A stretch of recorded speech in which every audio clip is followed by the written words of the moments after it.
السلام عليكم ورحمة الله وبركاته. صباح الخير وصباح السعادة وصباح الجري وصباح المية وصباح الخضار وصباح العسل على عيونكم يا حلوين يا معسلين يا مسكرين. نصر يا ولاد النهاردة مطقمة.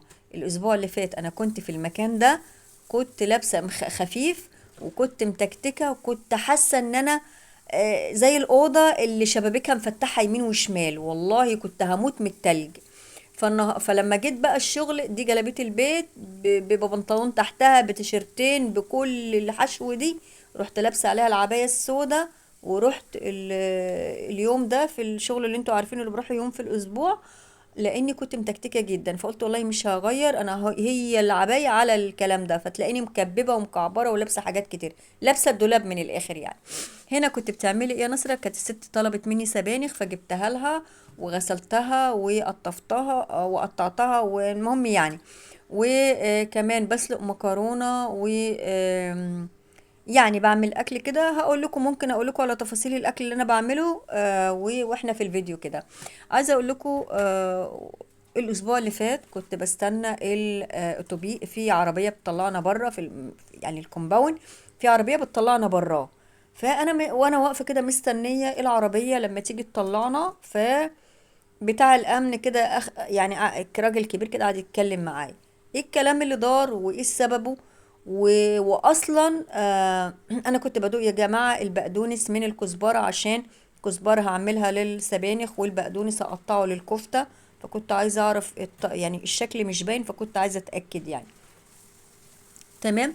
حبايبي الغاليين المعسلين المسكرين، بفكركم حطوا لايك للفيديو، شاركوا في القناه وكنتوش مشاركين، واعتبروا ان دي مساعده منكم ليا، وجزاكم الله كل خير. ربنا يكرمكم في صحتكم وفي اولادكم وفي ازواجكم وفي زوجاتكم، امين امين امين يا رب العالمين. اكسروا من الدعاء في الايام المفترجه ديت، واعملوا الخير في ابسط صوره، الخير في ابسط صوره. كلمتي في حق حد وحش كلمي في حقه حلو. لو بتأذي حد بادي ما تأذيهوش، لا يعني بصوا، الخير في أبسط صوره. أنا لا شيخة ولا واعظة ولا أي حاجة، أنا إنسانة أقل واحدة في البشر اللي على وجه الأرض، ولكن بذكر نفسي وبذكركم انتوا حبايبي الغاليين المعسلين المسكرين. ربنا يجازيكم كل خير. هنا الست كانت مطلعه لحمه مفرومه تعملها كفته، وكانت طلعتها كانت مجمده جدا، وطبعا هي ما بتحبش تحط الحاجه في الميكرويف تفك، فحطيتها كده جنب النار وحاولت افكها بايدي. النهارده كمان هعمل صوص البيستو، والخلاط او الكبه عصلجت معايا. صوص البيستو يا جماعه اللي مش عارفه بيتعمل بالعين جمل والجبنة البرمجان وزيت الزيتون وأي خضرة بقى، بقدونس كزبرة سبانخ ريحان. الأصل يعني هو ريحان وزيت زيتون وملح، لا وممكن رشة من الملح ورشة فلفل أسود وتوم. فلو انت عايزة توفري وطعمه جميل جدا كمان، ممكن تعملي بايه بالسوداني وبأي خضرة انت عايزاها، بس مش هتستغني عن شوية زيت الزيتون. وده الصوص اللي بيبقى اخضر، بيتسلق المكرونة بتحط عليه ويتاكل، جميل جدا وغني جدا وحلو جدا. تمام. فاحنا قلنا اهو ممكن نستبدل، نشيل عين الجمل خالص ونحط سوداني، ونشيل الجبنة البرمجان لغلو سعرها ونحط الجبنة الرومي. الناس مقتدرة ومعاها، ربنا يوسع على أم سيدنا محمد صلى الله عليه وسلم. طيب هنتكلم بقى على لمحة سريعة كده عن الست دي. الست دي يعني هي الناس بتقول لي يا نصرة ما تجيبيش بتاع الكاميرا عليها، والله ما بجيب الكاميرا عليها، لكن عايزة اقول لكم انها اكتر من مرة تقول لي يا نصرة انا عايزة نعمل تيك توك انا وانتي، ده بيجيب مشاهدات قد كده، ده مش عارفة بيجيب ايه، وهي ما عندهاش اي مشكلة وفرحانة، وهي عارفة ان دي قناة وعارفة ان انا ليا قناة، هي عارفة الجو ده كله. فانا مش ببقى حطاها يعني مش قصدي ان انا اصورها لكم، بس هو ده اللي بيحصل. تمام. يعني انا بقول لكم كده يعني، في عشان بعض الناس بتقول لي يا نصر حرام عشان ما تاخديش الذنب، وانا قلت لها نفس الكلام، قلت لها ناس بيقولوا لي حرام ان انت تطلعي الست، قالت لي لا ما يعني في عندهاش مشكله. هنا بقى جبت الريحان عشان اضربه، بس الكبه عصلجت معايا. المهم سريعا كده انا واقفه وبستنى العربيه، ولقيت الراجل بيقول لي ايه بقى، بيقول لي طبعا الكومباونات يا جماعه ما فيهاش كلاب، الكلاب اي كلب عند حد بيبقى في بيته جوه في فيلته، فلو الكلب طلع بره المكان بيكلفوا فلوس كتير غرامة، وبتبقى مشكلة. تمام، ودي طبعا حاجة كويسة. عشان ما حدش يستهون. الكلب اللي كان جاي كلب بلدي من الصحراء، فشافته ست فصعب عليها، فكان في فيلا كده مش متوضبة، فخلته في الفيلا من جوه كده في جنينة، وكل يوم العصر تروح تجيب له أكل. فالراجل بتاع الأمن بيقول إيه؟ بيطعموا الكلاب واحنا أحق، يعني عايز يقول احنا أحق، وده كلب ومش عارفة ايه، وبيجيبوا له أغلى أكل ومش أغلى أكل. قلت له يا عم، يعني ما هو كلب، روح ربنا خالقها، ربنا يطعمها من الجنة. الست صعب عليها الكلب، قعد اسبوع او 3 4 ايام تجيب له الاكل، ولكن للاسف لما شافوه لما الناس بتوع اللي بيشتغلوا في الكومباوند شافوا الكلب، فخدوه بقى او موتوه، ما اعرفش يعني ايه اللي حصل. المهم مش هينفع ان يكون في كلب بلدي في المنطقة. فهو يعني بيقول حصل كذا كذا. فقلت له يا عم خليهم ايه. المشكلة بقى ان انا كمان واحدة من الجاهلين، انا جاهلة، انا جاهلة. فعايزة اقول لكم كده لمحات بسيطة او سريعة في الفيديو عن الاغنياء بيعملوا ايه. الاغنياء احنا الناس البسطاء، او يعني مش كل الناس البسطاء، اكيد في ناس بسطاء يعني مثقفين برضو. وانا نفس الحكاية، انا واحدة منهم. كل واحد في مخه ان الناس دولت ما بيطعموش غير الكلاب، وان هم يعني ليه سايبين البني ادمين، وليه الكلام ده مش حقيقي خالص. انا عايزة اصلح معلومة يا جماعة. الست الغنية او الست المقتدرة او الناس اللي ربنا سبحانه وتعالى موسع عليها، هم بيعملوا كل حاجة كويسة، بيعملوا كل حاجة كويسة فعلا. عايزة اقول انا كنت شغالة عند واحد غني، وما غني الا الله رب العالمين. كان راجل عنده 80 سنة، والله العظيم يا جماعة، كان يجي في الأيام دي الله يرحمه ويسامحه، كان يجي في الأيام دي ويروح أفخم أماكن، يعمل شنط رمضان أو كرتونة رمضان. كنت عايزة أقول لكم بيروح النادي حاجة مفتخرة كده، ويقول للراجل اللي في النادي أو يعني المسؤولين: أنا عايز أنضف حاجة، رز بقى، زيت، سمنة، سكر، خمسات، 5 كيلو، 5 كيلو، 5 كيلو. كان بيجيب اغلى حاجة وارقى حاجة وبنفسه. تخيلوا عنده 80 سنة او عدى 80 سنة كان بيعمل.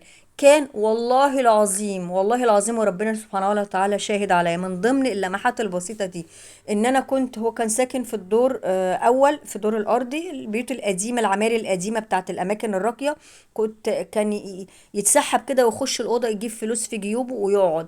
اي حد ماشي، بواب، زبال، كناس، يشاور يشاور بس، ويدي ويدي ويدي طول النهار، في رمضان وفي غير رمضان. والله يا جماعة أنا كنت بشوفه بعيني.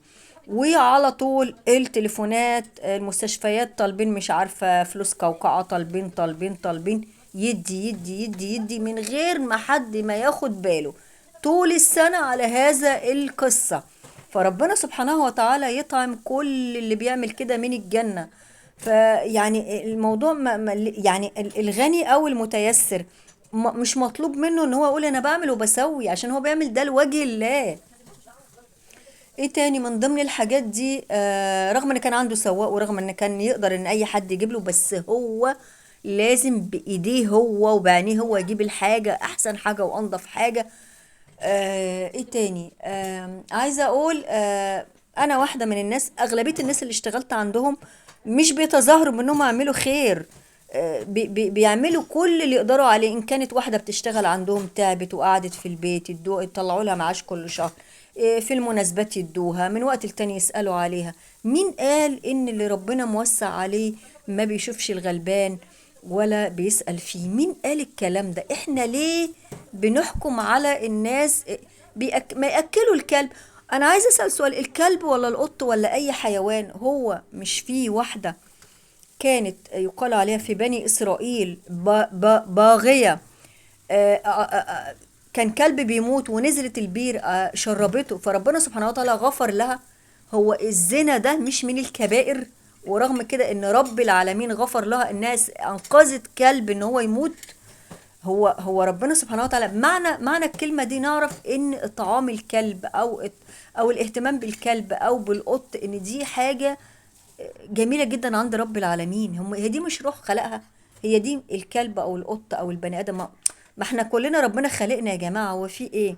ليه دايما الناس البسطاء في تفكيرهم وفي رؤيتهم شايفين ان الاغنياء، انا واحدة من الناس، مفيش ناس بتدعمني على ميزة تشكرات من، يعني بتدعمني، هل الناس دي تعرفني؟ هل الناس دي عايشة معايا؟ هل الناس دي تعرف تفاصيلي؟ ما يمكن انا ست كدابة، ما يمكن انا ست غنية. هل هم بيعملوا دي لوجه الله الكريم؟ هم قاصدين وجه الله الكريم بيعملوا ده علشان يعني ممكن مش حبا في نصرة، يعني بيتقربوا من رب العالمين معايا ومع غيري ومع كل حاجة بيقدروا عليها كويسة بيعملوها. فليه دايما، ليه دايما نقول كده احنا الناس البسطاء او البعض مننا بيدوا الكلاب بيأكلوا القطط؟ شايفين هم ما بيعملوش اي، وانا واحدة من الناس دولت كنت بقول كده. بالعكس، الناس اللي ربنا سبحانه وتعالى موسع عليهم في الذكاء، وموسع عليهم في الرزق، وموسع عليهم في كل حاجة. اصل ده يا جماعة رزق، رزق مش بس الفلوس، لا، العقل والتفكير وكل حاجة. يعني هم الناس دولت صدقوا بالله ان احنا هنموت ونعيش ما نعرف نعمل خ... 1% من الناس المقتدرين عقليا والمقتدرين ماديا بيعملوه. طب هقول لكم ايه تاني؟ هقول لكم ان هم بيربوا عيالهم بطريقة جميلة جدا. يعني انا مثلا بعض الاماكن اللي اشتغلت فيها الاقي الاولاد اللي عندهم لعب اللي في المكان اللي انا بشتغل فيه يروحوا لمين اللعب الكويسة السليمة عندهم الجميلة، ويوم كده في المدرسة يعملوه يبيعوا اللعب بتاعتهم، وبالفلوس بالفلوس يتصدقوا بيها على بعض الملاجئ او الاماكن اللي محتاجة. شفتوا قد ايه في تربية وفي تعليم وفي ثقافة راقية؟ هل انا لما كنتش بشتغل في الاماكن دي ودايما بسأل انتوا بتعملوا ايه وفي ايه وبتثقف وبفهم من خلال، كنت عرفت كل الحاجات دي؟ معنى كده ان هم غرزوا في الطفل الرحمة، الحب، اللي انت ممكن تتاجر، ان انت ممكن تشتغل. غرزوا فيه الثقافة، غرزوا فيه حاجات جميلة. هل تعرفوا ان الاطفال دولت ولاد الناس المقتدرين عقليا وماديا ان هم كل يوم بالليل قبل الطفل ما ينام يقروا له قصة، قصة عن الخيال عشان تنمس خياله، وقصة مثلا عن سيدنا النبي عليه الصلاة والسلام، عن أزواجه، عن الخير، عن في حاجات جميلة احنا بنموت ونعيش ما نفهمهاش وما نعرفهاش. فبلاش اللي بنشوفه كده بيأكلوا الكلب وما بيأكلوش البني آدم، بيحنوا على الحيوان وما بيحنوا. الكلام ده مش عقلاني. وهو مثلا المفروض اللي بيعمل خير هيطلع علني كده وهيقول اللي بيشتغل عنده او لا الناس اللي في شارع انا باكل، انا بشرب، بصوا اهو انا بدي، انا بعمل. هو مش مطالب بكده. نفسي الناس اللي تفكيرهم بسيط يعرفوا كويس جدا ان الناس كلها ربنا خلقهم بيكملوا بعض، كلهم بيكملوا بعض. يعني نصرة لو عندها ملايين او متيسرة، اللهم لك الحمد والشكر يا رب العالمين على نعمتك، هتنزل تروح تركب 3 4 مواصلات عشان تروح شغلانة في يوم في الاسبوع او تروح او تيجي؟ اكيد لا. فربنا سبحانه وتعالى عملنا كلنا بنكمل بعض. مستنية ردكم في التعليقات، اشوفكم على خير ان شاء الله.